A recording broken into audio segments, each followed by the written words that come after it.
Hi, we're back and we're here to share some more stories. Thank you for those of you who have viewed the stories before and have shared them and liked them and who have subscribed. If you like what you see today, I hope you will again like, share, and if you haven't already subscribed, I hope you will subscribe. Just in case you don't remember, my name is Denise Luther Williams, and I love telling stories. And today's story is based on an Ashanti folktale. So before we get started with the story, I just wanted to give you a little bit of an idea of who Anansi the spider is. You'll hear the name Anansi in a lot of African folktales. And Anansi is usually depicted in many stories as the wise one. Sometimes he's a prankster. Sometimes he's the hero, and sometimes he's the bad guy. But it's a ongoing flow of a character in the folktale genre of African origins. Enjoy. Once a long time ago, there was a king who sent out a message to all of his various provinces that he had a meeting. And he wanted all of his various counselors and representatives to come to the court so they could discuss some very important issues. Well, by the time all the messengers got to all the various villages and provinces of the kingdom, and the time they got ready and came to the court, at least a couple of weeks had passed. And when they came to the court, they met on the various issues the king wanted to discuss. And the king said, now, one last thing. It takes so long for you all to find out that I'm having a meeting, and then it takes so long for you all to prepare to come to the meeting. I mean, suppose something that was of a grave nature was to come about, some urgency, somebody invading our kingdom, some kind of catastrophe. It would take too long for you to get here. We must come up with a better way, a quicker way.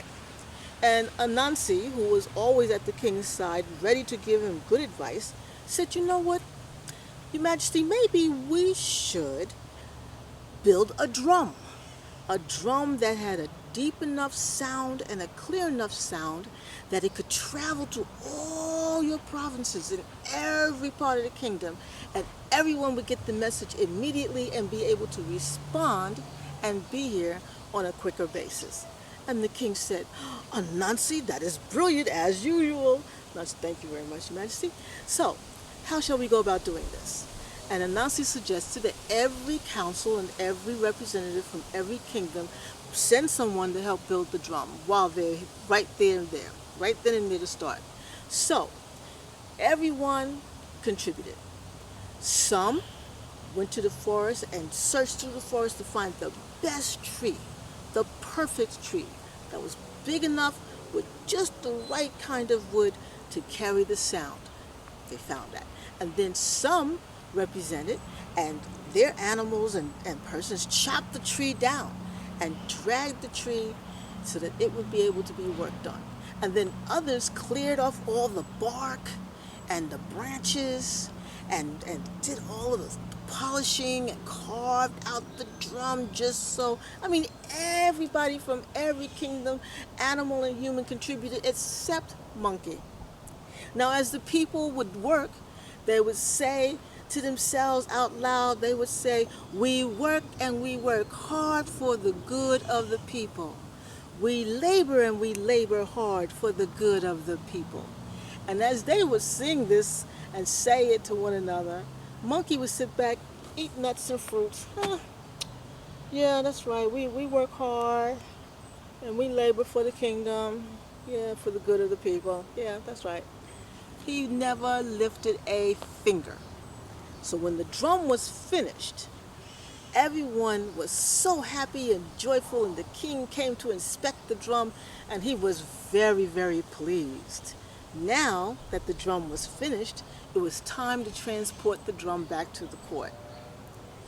Well, he said, Anansi, how are we going to get it back to the court?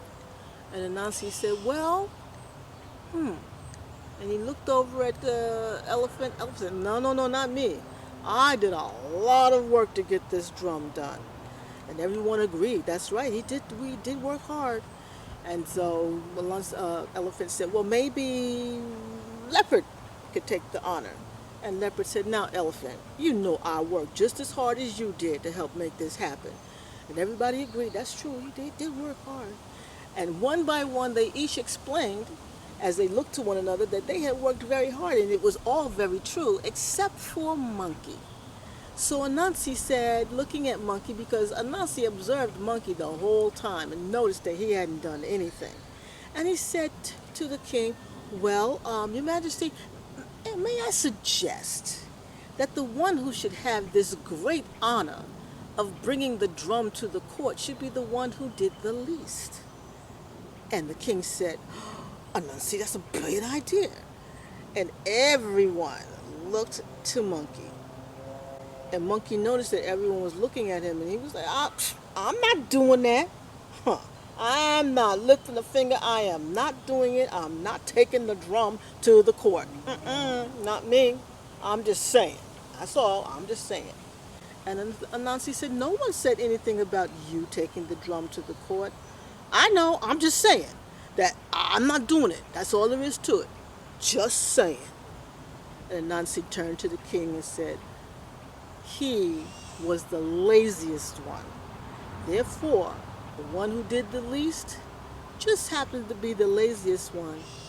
They should have the honor of taking the drum to the court. And so the king said, so it is. Monkey, you take the drum to the court. And so it is the monkey had to take the drum to the court. Now, whenever there's a lot of work to be done or a hard job to be done, don't dodge participating. Because at the end, you just may have the hardest job of all. He was like, I'm not doing that. Huh. I'm not lifting a finger. I am not doing it. I'm not taking the drum to the court.